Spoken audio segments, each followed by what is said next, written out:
So, welcome. So, we're going to be talking about um, backpacking, hiking, and lifting, really. So, the things with when you have a prolapse, you're told not to do. So, let's get going. This is when it's not going to work for me. There we go. There we go. Right. Okay. So, if you didn't know, my name is Chloe. I am a pelvic health physio. I'm also a Pilates instructor. I'm a mum of two.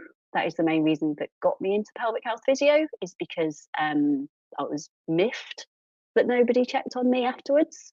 Initially, I went into pelvic health thinking that I was going to do loads of pregnancy and postnatal stuff. And then what it turned out is I had a lot of ladies come to me as a last resort. I think is the best way to describe it. I was their last resort because of the fact that they had a prolapse and they didn't know what to do, and their GP didn't know what to do, and they'd seen a gynecologist and they didn't know what to do, and it was all, or they did know what to do and they were just saying, go and have surgery, or go and do a mountain of Kegels. And then they would come to me as a last resort, and I was like, well, I don't know why I'm the last resort when I should be the first resort, because there's loads we can do. So yeah, that's kind of where it all started, and then it has just grown from there. So, other things about me: I am a bit of a comic book geek. You can probably see from the artwork in the back. That's generally how the house is. We don't have pictures of the children up in our house. We have pictures of Batman and Harley Quinn and Iron Man. And then I also used to be Shrek's physio when he was doing the UK and Ireland tour, which was amazing fun. It didn't really feel like a job, but that was in a previous life, pre-kids, pre-marriage, and all of that stuff as well. So enough about me. You're not here to hear about that. What we're going to go through, what are prolapses, which I'm sure you're aware, why backpacking, hiking, and lifting is harder with a prolapse, how we're going to build capacity so that we can actually do it, and then how to return you back to backpacking and hiking, and then we're going to have a little practical, and then questions and answers. And if I can't answer them, I will find out the answer for you.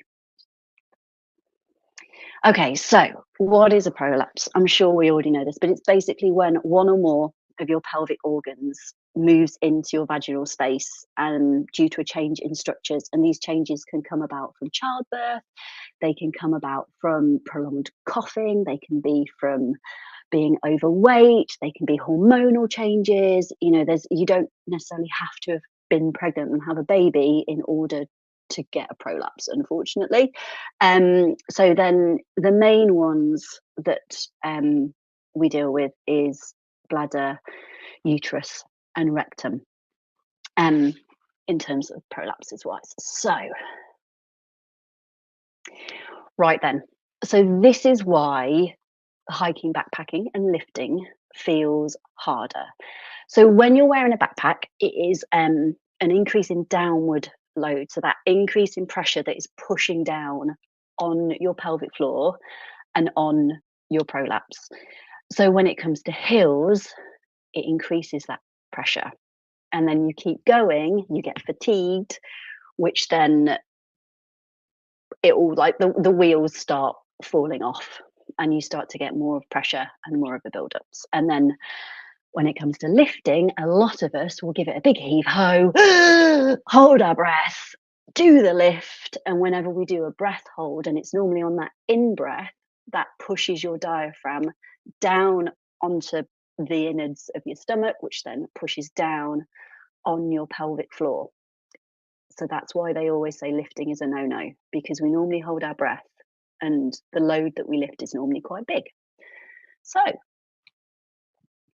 Kegels. You may have heard me talk about how Kegels are not the only thing to help you with having a prolapse. In fact, it's probably one of the later things that you need to do in order to help improve your symptoms. So, your pelvic floor, and again, this is something you've probably heard me say a million times, but your pelvic floor is never just your pelvic floor. You need the whole of the muscles around your pelvis to work together. So your bum, your stomach, your diaphragm, you need all of them to work together to support your pelvic floor. You don't want that poor pelvic floor clinging on for dear life. And then it's all about doing your Kegel on a breath out, making sure you're using your diaphragm when you're doing your Kegel, and that it's not about squeezing harder, but it is the quality of that squeeze. So this is where I talk about needing to be able to relax your pelvic floor before you do a squeeze, because if you just go for it, pelvic health physios have said, oh, when you're stuck in traffic, do a few then. Well, personally, when I'm stuck in traffic, I'm normally running late and I get a bit stressed. And whenever you get stressed, your pelvic floor will tighten up. So doing your Kegels stuck in traffic is really bad idea. You need to make sure everything is nice and relaxed before you even think about doing a pelvic floor contraction, a Kegel. And also, most of us, the majority of us, will be day to day have some tension in our pelvic floor. So you get stressed, your pelvic floor gets tight. You rush, your pelvic floor gets tight. Something happens and your heart rate goes up and you get busy, your pelvic floor will get tight. And it is just how our body responds to it. So what you can do is when you get this diagnosis of a prolapse is you go crazy with your Kegels, and then that over gripping happens and you can actually tighten that pelvic floor more, which then pushes down on that prolapse. But no one really talks about that for some bizarre reason. So I am loudly. Okay, so what we need to do in order to kind of get ready. So if you do like to go for long walks back with a backpack or without a backpack, or you like hill walking, whatever, is you need to build up to be able to do it. So the first thing is the foundations, which is the kind of main thing that I teach. You've got to get the diaphragm and the pelvic floor working together. And that's basically you do a pelvic floor contraction on that out breath, but also you make sure your diaphragm's working and you're using it fully. Majority of us aren't, because we breathe all at the top, because we unfortunately live more in a fight and flight nervous system than we do a rest and digest. So exhaling with an effort. So if we do that breath out, so that again, that's kind of a core skill with Pilates really, is whenever we do the effort of the exercise, we exhale when we do it, because it helps automatically cause a little lift in that pelvic floor and stops you from bracing. So as soon as you hold your breath, you will brace, which pushes down on that pelvic floor. And then it's the strength side of things. So just to throw in a few muscles, we need to get your bum muscles working. We need the muscles at the back of your legs. We need your inner thighs working. We need those core stomach muscles working. We need our calves working. We need our thighs working as well. And that is a big part of kind of Pilates strength, is kind of making your foundations around your pelvis nice and strong to give you stability, but also to take some pressure off that pelvic floor as well. So once we have that, we start loading you. And this is normally when people get a little bit worried, because they're like, taking a bit of weight, told not to lift, told I'm never able to do this again, or let's have a panic about it, which is fair enough, because you don't want to make your symptoms worse. So you always start with your body weight, and then you introduce the backpack gradually. And that's not so with some people, we just get them wearing the backpack. Nothing's in it at all. They've just got it on. And then when you build that weight up gradually, you're not all of a sudden going to be like, oh, I've got nothing to 5K. You literally want to be like, okay, I'm just going to put a can of beans in it. And that's it. So that's about 400 grams.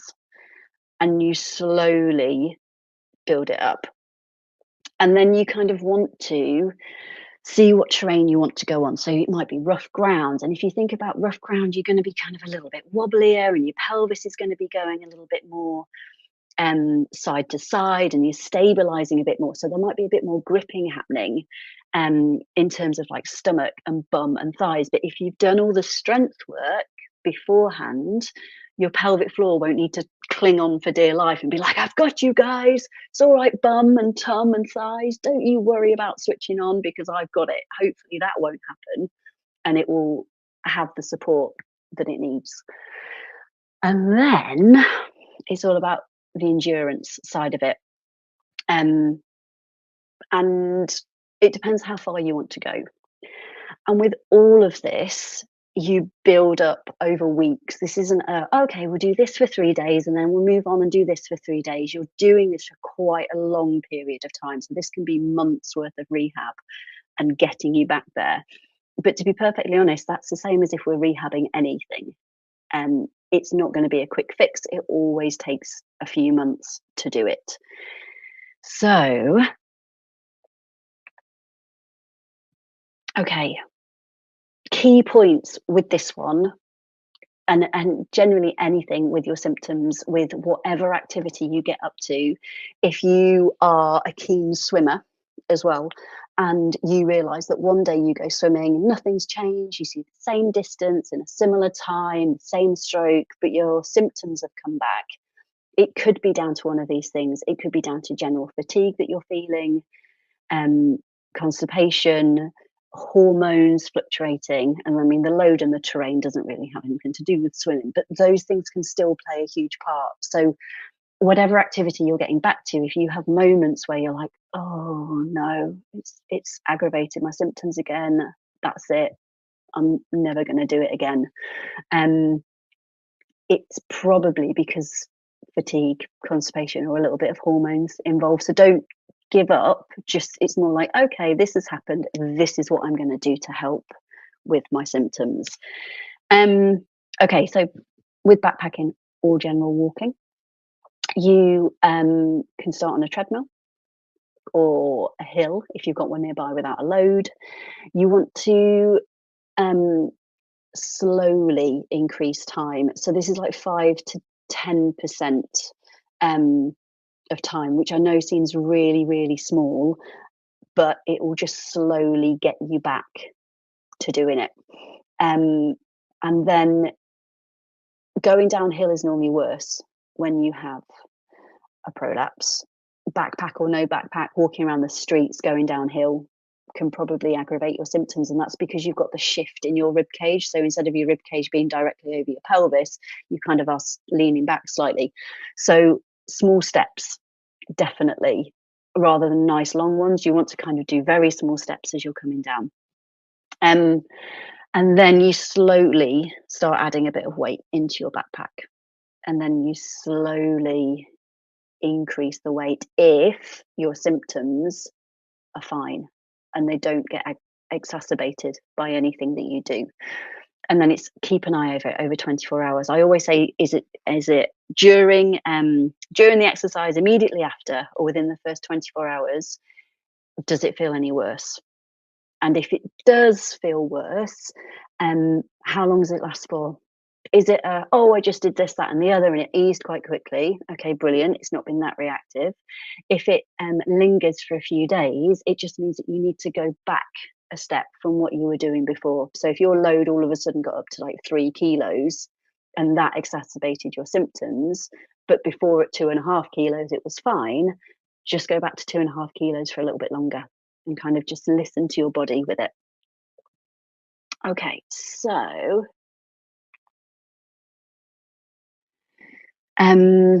exhale on the effort. That's the biggest thing.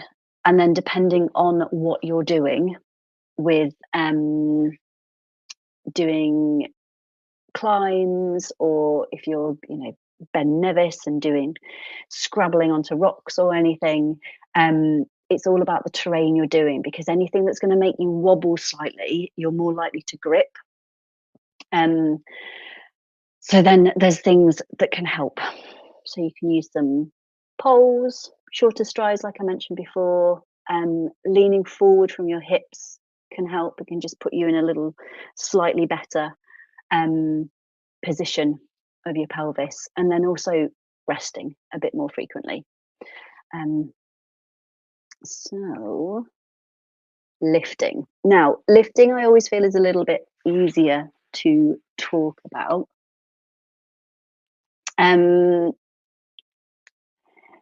When you lift, we brace.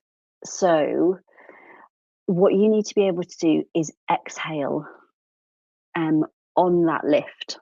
and you want to hold whatever you're holding close to your body. Now, I know when it comes to small people and small humans or dogs or animals or something, they're quite wriggly, so it becomes a little bit trickier. Um, but whatever you're trying to lift up, keep it close to your body. The closer it is to your body, the more stable you will feel and the less likely you are to brace. That's the word I was after. And you want to do that exhale. Now, some people say do it before the lift. I kind of do it a little bit during the lift, if I've got to admit, because what you can also do with the exhale of that lift is just pull up slightly into that pelvic floor as well. And with all your might, because you don't want neck and shoulders to kick in, you want to do that breath out, pull up as you do it, the breath out. And then don't hold your breath. That's the biggie massively with all of this, is if it's something heavy, it's nearly gardening season. If you've got a plant pot you're trying to move and you know it's heavy, that's normally when that breath out plays a part. And when it is something heavy, when you've not lifted for a while, I would avoid it for now, and get some help or get someone else to do it, to be perfectly honest. Okay, so normal for what's happening. If you go for a walk, long walk, with a backpack, without backpack, or you've lifted something, don't be too disheartened if some of your symptoms come back slightly. And it's normally that heaviness or a dragginess that you feel. But if it settles within a few hours with tools in your toolbox that you've got, that is key. What's not normal is when those symptoms last longer than a couple of hours, or you notice that the bulge is a bit more, or your symptoms are worse day after day and they've slowly got worse over a period of time, or again, any urinary or bowel dysfunction. So if you notice you're weeing a bit more frequently, or your flow of urine is a little bit less, it's not the usual force it comes out, it's a bit thinner. So symptoms like that we just need to be aware of if you have started to slowly get yourself back into going for longer walks. Those are the things just to keep an eye on. All right, so just before we do this, let me stop sharing my screen and just check to see, before we go any further. Oh, had a few things popped up. Okay, so eccentric abdominal co-contraction. Oh, it's a very good point. It's a fancy pants term. Oh no, that's all right. Bear with me. One thing at a time. So eccentric loaded is the muscle, how your muscle works. So a concentric. Let me just show you on my arm. A concentric contraction is this. An eccentric is when you slowly release it, and that means that what you want to do at the same time is a little bit of a pelvic floor pull up. So it's a fancy way of just saying a little bit of tension in the tummy at the same time as you pull up, because your lower abdominal muscles and your pelvic floor work at the same time. Does that make sense? Yes, let me know if it doesn't. I can explain it again. Does settling mean disappearing entirely? So that one really depends on you and your symptoms. So some people are lucky enough that they have a prolapse and are zero symptoms whatsoever. Great. Some people have a prolapse and day to day they don't really feel it, but at the end of the day they're like, can feel it a little bit. So if your normal is most of the day you don't have it, but at the end of the day you can feel it a little bit, then that's what you're after. Ideally, they just go away completely and you never see them again. So yeah, it depends on you and your symptoms of what your normal is to what is exacerbated. So if your symptoms last a bit longer, come on a bit sooner, you're more aware of them, then you need to just kind of just step back slightly with what you were doing. Um, so the blowing out the candle is short, sharp breath. Um, I'm going to say, Stacey, it depends on your weight. So Stacey's asked, is breathing out through your nose enough when lifting, or is blowing out the candle better? You want to do a prolonged breath out rather than a short, sharp one, because what you don't want to do is then go into breath holding. So I would say you want to do a longer breath out and do that kind of slow pull up at the same time. Not the whole time you're doing the breath out, because you might get to slow point and that's it, and it stops. Rather than doing the candle, because that's more of a quick on and it will tighten up, and then you're more likely to lose it. Does that make sense? Does that make sense? Yeah, all good. Any more questions before I go into making you guys do something? No, you're good so far? Good. Right then. So a little bit of a practical element. What I am going to go through, because I don't know where all of you are in terms of how to do pelvic floor contractions and where you are with it. I'm going to run through how I cue pelvic floors, and then I'm going to just go through a little bit of one thing that is also like a, oh, you're going to do what? Is building up to almost doing kind of a squat position, because you're upright.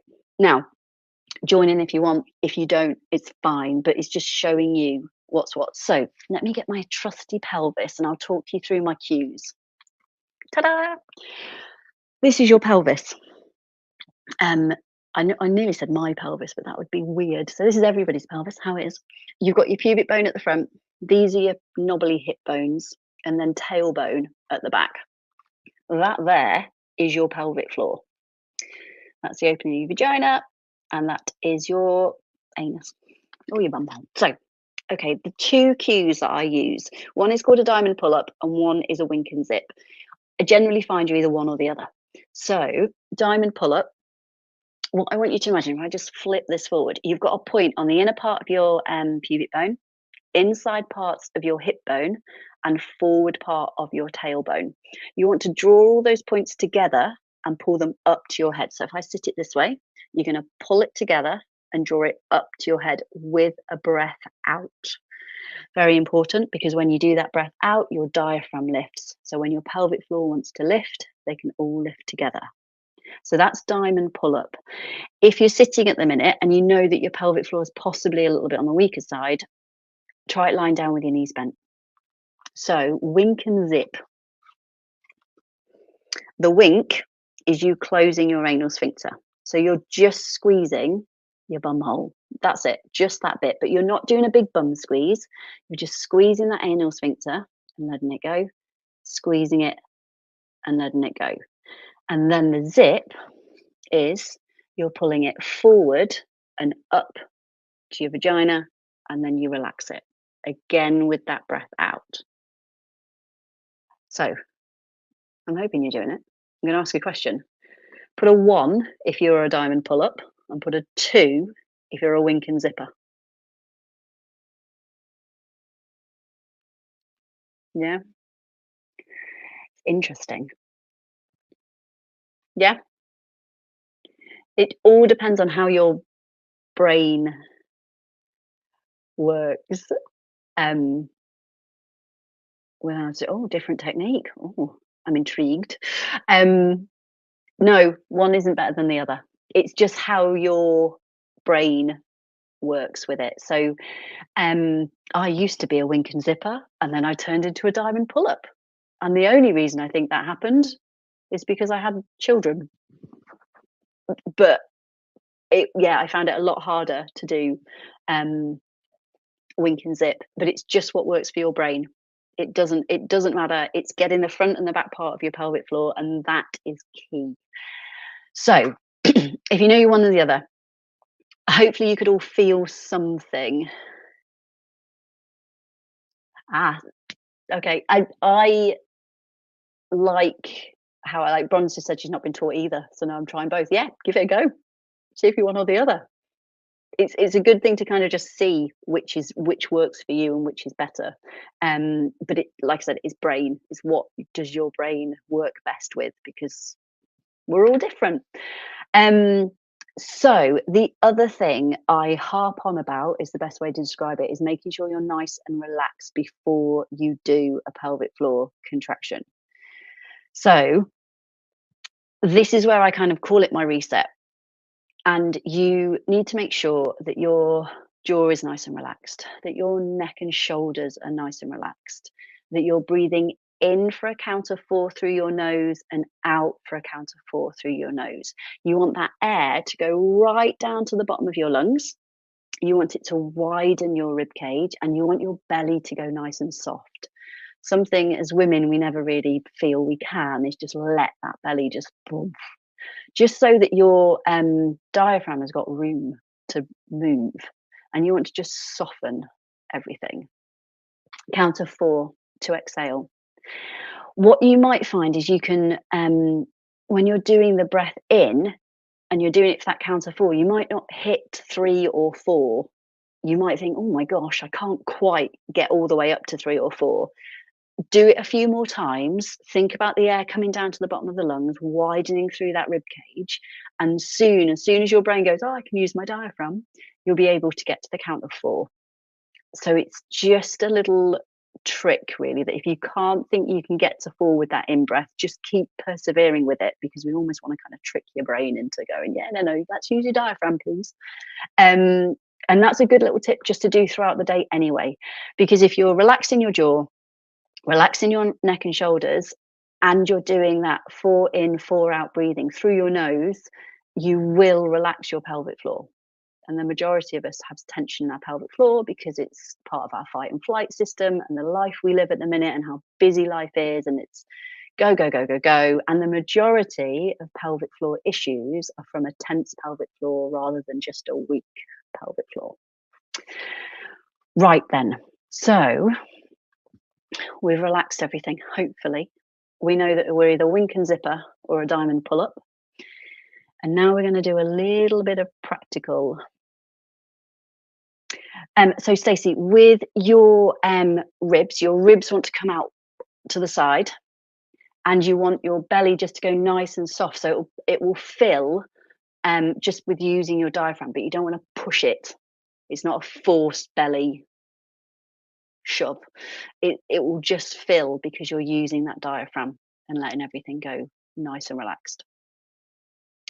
Right. Okay, so practical element, if you want to do it. I'm going to do it in kneeling.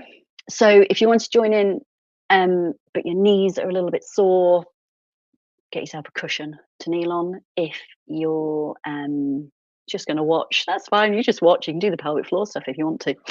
I'm just going to have a little wiggle of the camera. So let me come down slightly. Bear with me. Oh, she says. Okay, right then. So a good place to start. Let me scooch how far over. This far over. Lovely. Right.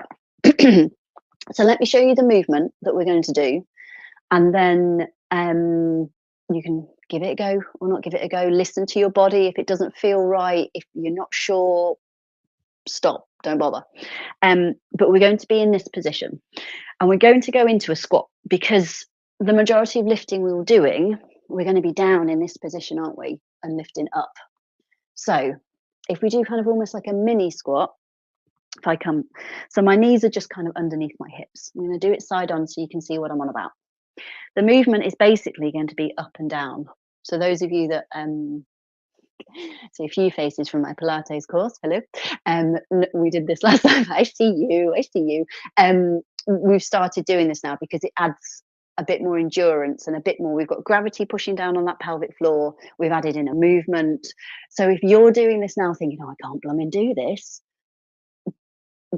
keep with it. Just take your time. It's kind of like patting your head, rubbing your tummy, saying the alphabet backwards, hopping on one leg. there's a lot going on. So the movement is going to be, we're just going to sit back slightly and come up. So it's quite heavy on the thighs, I'm not going to lie. Breathing, let's get the breathing right for this one. We're going to do an in breath as we go down, and then it's an out breath as you come up. So all you're doing, in breath as you go down, nothing with pelvic floor, out breath as you come up. We're keeping everything relaxed. So I want you to check in with yourself. So is jaw nice and relaxed, neck and shoulders nice and relaxed? Are we still doing lovely big breaths? So we still want to do that 4 in, 4 out breathing. So breath out as you're coming up, in as you come down, and then out as you come up. Okay, so reset down here. I think we've got the movements right. I can only see a few people bobbing up and down. This time, what we're going to do is try and add that pelvic floor contraction in. So we're going to start sitting up like onto our knees. Let's relax everything first. Our jaw is nice and relaxed. Our neck and shoulders are nice and relaxed.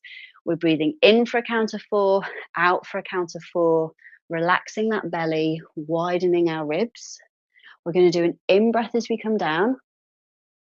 And now with that out breath, can you do a diamond pull up or a wink and zip at the same time? And then I just want you to sit back and let everything relax again. And this is where the coordination, you might be like, I'm trying to do what? It's all about that coordination and your brain probably having a bit of a moment. So let's try it again. So if we go up at the top to start with, we relax the jaw, we relax the neck and shoulders, we're belly breathing. We're going to do an in breath down, out breath. Can you pull up that pelvic floor at the same time as that movement? And then sit yourself back down again and relax. Okay, give me a 1 if you got it. Give me a 2 if you felt something. And give me a 3 if your brain went, no, I can't do that on a Tuesday evening. Thanks very much. So let me know where you're all at. A 2.5. Okay. I like that one. Okay. Yeah. Okay. No, that's good. So obviously, what I've talked about there is kind of a prep work to do picking something up. And in an ideal world, we can go up to something we want to lift and we go, right, is my jaw nice and relaxed? Are my neck and shoulders nice and relaxed? Is my belly nice and soft? I'm breathing nice and widely through my rib cage. I'm ready to lift. Doesn't always work like that, does it? Because all of a sudden, before you know it, you're like, oh, boom, and then you've got to hold something. My son keeps flying off the bed at the moment, so there is some quick action needed. To be fair, we should not leave him on the bed. Yes, I get that, but he's slightly safer on the bed than on the floor and underneath the bed. So there's a quick action needed. But if you can prep yourself before you do the lift, it will make a huge difference. Also, if you want to go back to the gym and start lifting again, you really low weight to start with. Like something, if you used to lift, let's go extreme, 100 kilos, let's say, you really do start at kind of half a kilo. Or if it was bar behind your neck, you just have the bar. But the same principles apply. You want to make sure your neck and shoulders are nice and relaxed, your jaw is relaxed, that you're doing nice big diaphragmatic breathing, so that belly breathing, widening through your rib cage, letting your belly go soft. In breath as you go down for a squat, and then that out breath with the power of coming up and a little pelvic floor lift at the same time. In an ideal world, it'd be great if that happened. So when you are getting back to walking or anything, if you can remember, I suppose the key points are progress slowly to that distance, take it nice and steady, add in some breaks if needed. If you're taking a backpack, just start with something really light in that bag just to get used to it. Downhill, you want to take your small steps. And then listen to your body. What happens during, immediately after, and the next 24 hours? If your symptoms haven't got worse, spot on, you're on for a winner. Then slowly, over the next kind of week, 10 days, you can try and add a bit more weight in your bag. I know it's not always as easy as that, especially if you're going shopping and you just need to lift stuff and go. But where you can, it's just going to help train your body into being able to take weight. And the biggest thing is breathing. The biggest thing, if that's the one thing you remember from this evening, it's don't hold your breath and breathe, because that is key. As soon as you hold your breath, you just push everything down on that diaphragm and make things worse. So, any questions? Prolapse ones, lifting ones, pelvic health ones.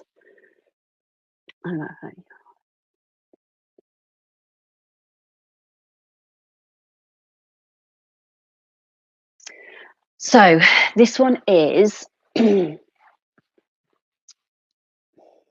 is that every time? So it's and let me read the question out loud.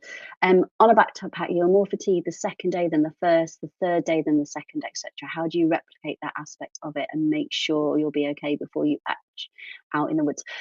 So I would say build yourself up to being able to go for a day, and then you want to build yourself up to doing a day overnight, and then a bit of the next day, and then slowly build up the second day, and then slowly build up the second night. So that's massively needing to listen to your body, because if you're going out backpacking, then yeah, listen to your body with that one. And then also, if there's any tools in your tool belt that you can start doing when you're not at home, that would also be a good thing that you can try. So if you know that you get really tight in your bum muscles, and you can take a little ball with you that you can then roll around and relax those bum muscles off, you can try doing that as well. And you probably are getting a bit tight in your bum, your deeper bum muscles, which then will be pulling on that pelvic floor. So yeah, slowly build it up. This is going to take quite a bit of time for you to be able to do 3 days out in the woods, backpacking. It's going to take a little bit of time, but it's just all building it up. It's just building up your endurance with it and listening to your body with it all. If you want to chat more about that, let me know. Just send me a message and we can chat a little bit more. With strength training, should I just do body weight now? Can I do weights for upper body if I'm sitting down? So Claire, are you doing any strength training at the moment with just your body weights, or have you stopped everything and you want to start back at it? Just let me know. So I'll answer it as if you've not done anything yet. So with strength training, yes, definitely start with your own body weight first. Okay, right. Start with your own body weight first. The things to be mindful of that people kind of go, can't do this anymore. Squats, lunges, anything when you're in a wider stance. However, it's not a no, it's a just not yet. So when it comes to squats, you can do kind of mini squats. So don't do a full going down and lifting up. You just want to do a like a half squat, just a little bit of a movement, and then get up again. And it would be the same as when you get back into lunges. Upper body, yes, but the thing that people do with upper body if they're sitting down is they then forget they're holding the weights, and they get off their seat and take them somewhere. So that essentially comes back to lifting. So if you can get somebody to come in and have the weights near you, then yes, absolutely. But start with body weights, take it really steady. Again, listen to your body if you're feeling any symptoms, if they don't settle within a couple of hours and your tools in your toolkit don't help you, just back off. So be mindful, or maybe keep a note of how many repetitions you did of an exercise, or how many sets, or things like that. Just make a little note of it all, because then you can go back and kind of like, I'll knock a couple of off just to see what happens this time. I think you covered this, but when breathing out before effort lifting, do I breathe out from the mouth? So the breath coach would probably say, no, do it all with the nose. It depends on the effort needed for the lift, I'm going to say, which is a bit of a wishy-washy answer. Ideally, you want to do it through your nose. But if it's something that you need a little bit more of a heave-ho, then yeah, breathe out through your mouth. Resistance bands versus weightlifting for prolapse. Good question. I would say resistance bands are probably a little bit safer, because you're not holding the weight that can then cause you to hold your breath and push down on your prolapse. But if you want to get into lifting weights, I wouldn't rule it out. So you could build your strength with the resistance bands, feel stronger, and then slowly build in the weights, the lifting weights for it as well. So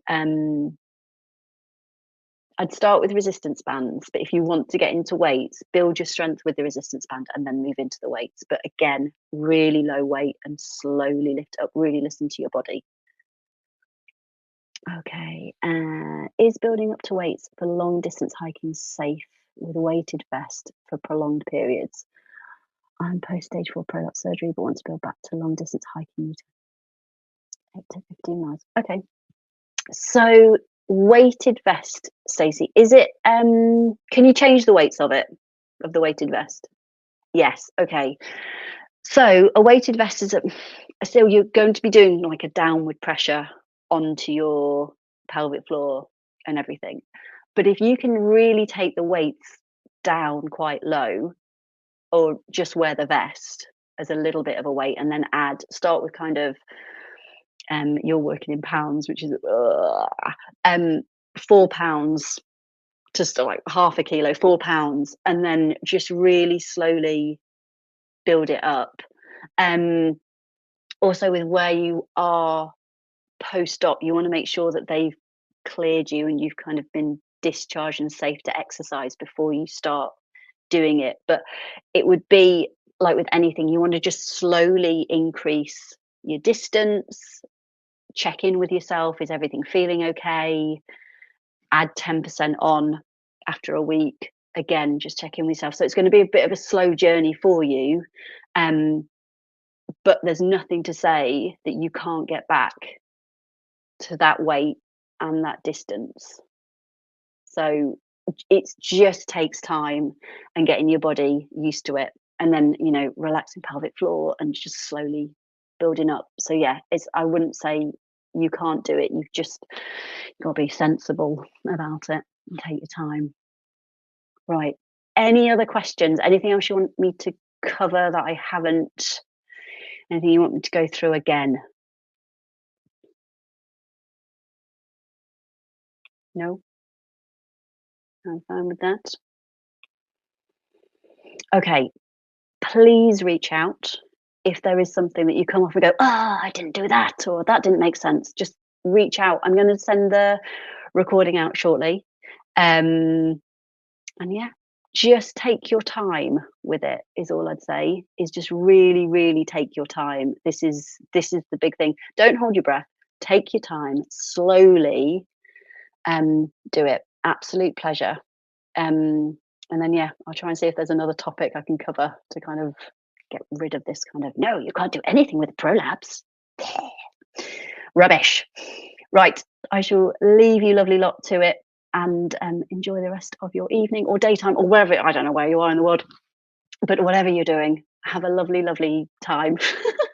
All right, everybody, take care. I'll send the recording out soon. All right, bye everybody. Bye, bye, bye, bye, bye.